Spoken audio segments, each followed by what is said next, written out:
Hello everyone and welcome to Beast Quest Beast Review Part 5, where in this episode I'll be reviewing the Beast Quest specials, special number 13, 14 and 15.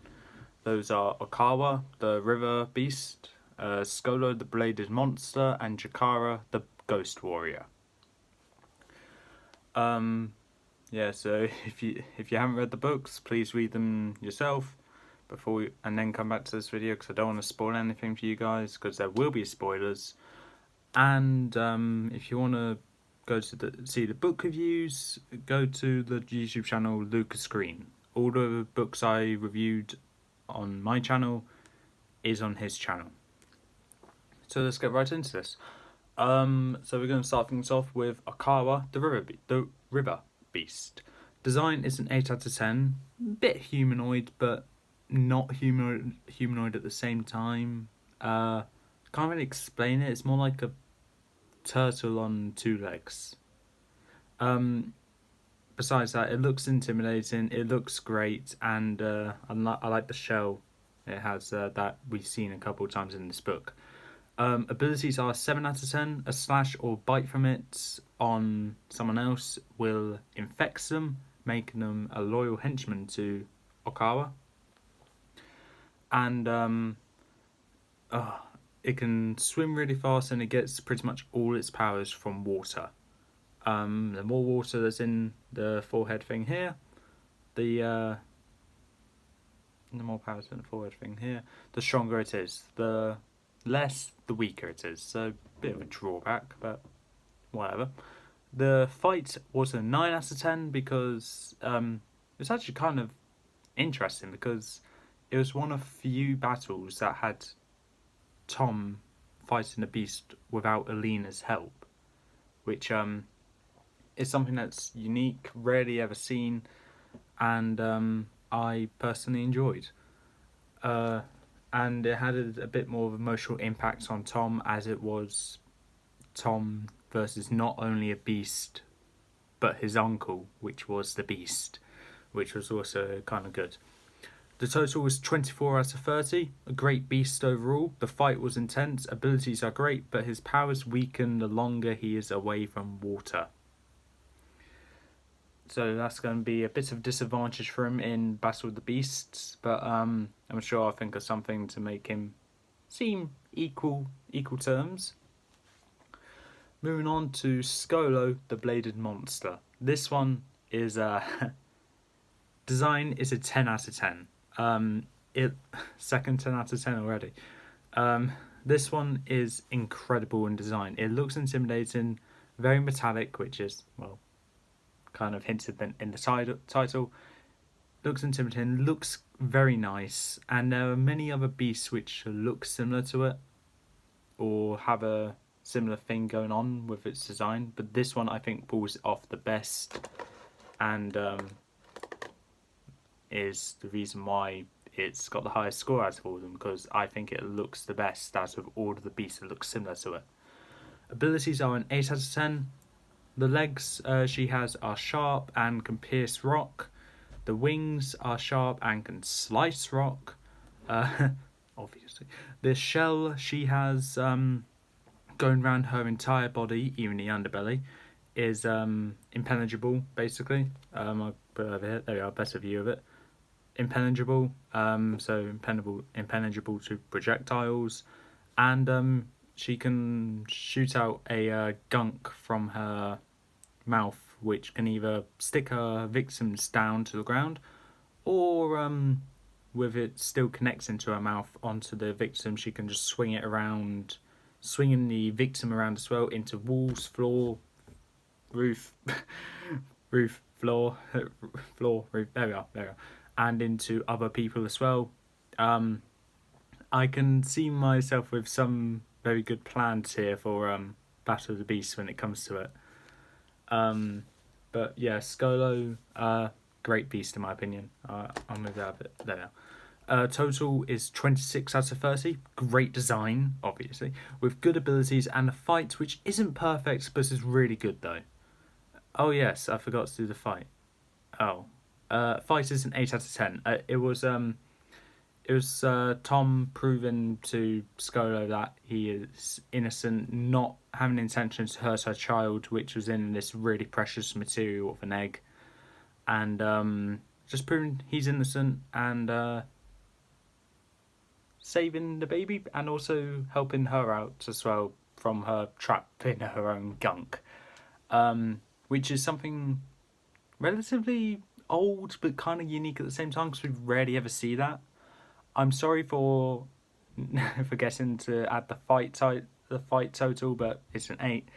Um, but the fight wasn't perfect, but it's really good. So yeah, like I said, total 26 out of 30. Moving on to the final beast, Jakara, the Ghost Warrior. Design is an 8 out of 10. It's very humanoid, and it would have got a lower score, probably 7 or 6, if it was just humanoid, just looking a bit intimidating. But because of the ghostly spirits look it has on one side of its body, I gave it that extra boost because it does look pretty nice with the ghost and human split there. Basically, this is what I would have preferred for Akira to look like because Akira is a combination of a beast and a human. This is a combination of a beast and a human. I would have liked it. I like this more. Abilities are an 8 out of 10. The ghostly hand is sharp with the claws, and also when it goes into somebody, it kind of takes away their strength of confidence, makes them afraid basically, and it's icy cold, making them tremble or just stop moving. Armor, so protecting them from projectiles. The axe here, I know Tom's holding it, but it's hers, so an axe, yes. And also the ability to absorb or fuse with other people, or I'm going to assume beasts, to gain their powers. So I will say this now, if Chikara makes it through to round 2 of Battle of the Beast, it won't only be Chikara, but also a combination of the beast that she beaten in round 1. Bear in mind I said if. The fight, remember the fight this time, is an 8 out of 10. This one was starting out kind of basic with an axe versus sword fight, and for once Tom using his amber jewel. Yay. But then it turned into a fight of Tom and Kara, which is the human part of Jakara, versus Jaukar, I think it is. Jaukar? Yeah, Jaukar, which is the beast version, which is the beast part of this. Jaukar pinned Tom to the ground, ready to kill him, but then Kara, a former mistress of the beasts, came in and sliced Jaukar in two, which is actually kind of fitting because half of this half of Jaukar became that half as well when they separated, and that was the split that he got split in two, of which I found pretty. I actually kind of liked it. I really did. Jesus Christ. Anyway, something else about the fight. What else? Oh yeah. It kind of added kind of a bit of symbolism because Kara, being the mistress of the beast, sworn to protect Avantia. She suffered the really bad wound which would have killed her 60 years ago, but in order to keep herself from living and not having Jaukar raid Avantia and rule it, she fused with Jaukar and became Jakara for 60 years until Tom came along, released her, finished Jaukar, and Kara can die happily, which I found really good and just shows the determination of these masters and mistress of the beasts, which is something which I look for when it comes to reviewing fights and abilities. Fights. I personally think Lucas hasn't reviewed this one yet, but I think he's going to like this one. Total is 24 out of 30. It's a rather even beast. All scores was an 8 for it. All round, the abilities are unique and the fight may be simple but was good. The design is probably the weakest aspect, but it made a human look non-human, which is what I'm guessing most beasts were going for, even Rivera, but this one excelled at it. Rivera, just go back in your pit and don't come out. Literally stay in that pit. The totals now, total for designs is 26 out of 30. Great designs with Jakara and Okawa being okay, but Skolo is perfect. I may have a bit of bias towards bug-like beasts. Abilities are 23 out of 30. Good batch of abilities. Okawa is the weakest because of the water thing. But Skolo and Jakara saves it with their high scores.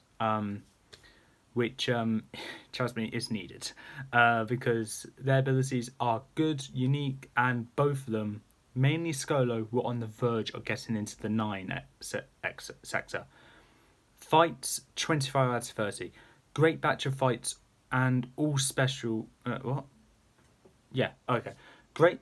All of them are great batch of fights, and all of them are special in their own way. Okawa is... Tom versus pretty much all of Avantia and Okawa. And it was Tom fighting his uncle. Skolo was Tom proving to Skolo that he doesn't want to hurt her or her son, which is called Talador, which is in memory of Taladon, which I found to be rather good symbolism. And I didn't really need to say anything about that because it's not anything to do with Beast View. Jakara was, like I said, Kara's final battle and final duty to protect Avantia, which all of which were great, and I'm actually about to get emotional from this.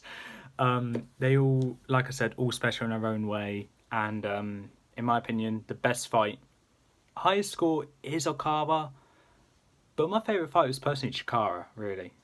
So Chikara, best fight. Okawa, I don't know. Design is definitely Skolo. Abilities, I'm going to say Skolo as well. Okawa, I'm afraid you're the weakest beast here. The grand total is 74 out of 90. It's a good score. Good scores all around, actually. With good beasts, and to add on, all had great stories as well. But in my opinion, the beasts in this batch are better than the stories in this batch. In the last Beast review, it was the other way around. Stories were better than the beasts, but this time, beasts are better than the stories. Okay, and that's all for this review, but we still have the ranking to do. If it's not obvious already, we all know what last place is, and that is Okawa, the River Beast. It is actually really good to have the first beast I review in these episodes to be the worst one, then it shows it just gets better as it goes on. And this is no exception. It's still a great beast, and it was the third special I actually got. The first one was Mortax, second was Vegeta and Krimen, and the third one was Okawa. Then I started getting them in the actual order with Spyros, Arax, so on and so forth. So back then I did read Okawa. This review on it has been down for a while. So if I was reviewing it now, if I was writing down the scores now, I would change the fight score. But what I write down here is set in stone, unfortunately. But Okawa is the weakest beast here, but is still quite good regardless. And like I said, it's one of those rare times that a human or an animal turns into a beast, which is what I like and what Lucas likes as well. So we both like this book. I'm assuming he likes it. I haven't seen this review yet. I need to though. Second place is Jakara the Ghost Warrior. Now this beast is actually okay. Actually, I actually like this one. But the design does pull it down. Even though I said it does a great job of making a human not look human, at the end of the day, it's the most humanoid out of all of these beasts. But I will say though, even though it is the most humanoid, it doesn't have to do with the fact that the abilities and fights are not good, because they were absolutely amazing. The fight Chikara's was the best out of these three. Abilities, I admit, not the best out of these three, but doesn't change the fact that Chikara is still a great beast, and probably the best story out of these three as well. I'll ask Lucas for his opinion when he reviews that, but I reckon he's going to say Chikara's the best story. Moving on to the final beast, which is Skolo the Bladed Monster. This comes to no surprise, as I like my bug beasts. Now, to start things off with the elephant in the room, design. 10 out of 10. It's obviously going to be the best design, as it's the least humanoid. But also to the fact it does what it's going for. Being an intimidating bug-like beast covered in metal, it does it perfectly to a T. And even though some people may not see that, I see it as perfect. And even though it's not shown in the book, it has wings, so I'm going to assume it can fly.